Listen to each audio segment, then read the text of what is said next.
15-year-old girl gone missing in Central Village, St. Catherine.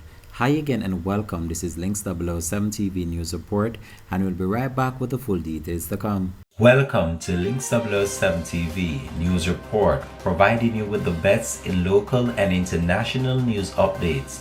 This is a place where you can get the most reliable and informative news information. Links 007 TV News Report.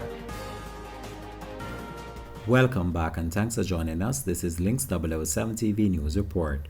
An alert has been activated for 15-year-old Gabrielle Brown of Spalding Boulevard, Central Village, St. Catherine, who has been missing since Thursday, July the 18th.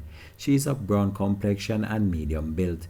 Reports from the Central Village Police are that at around 11:50 a.m., Gabrielle was last seen at home wearing a black dress. She has not been seen or heard from since.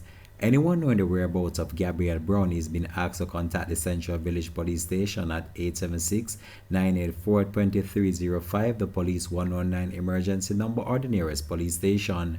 This has been Links 007 TV News Report. Thanks for watching.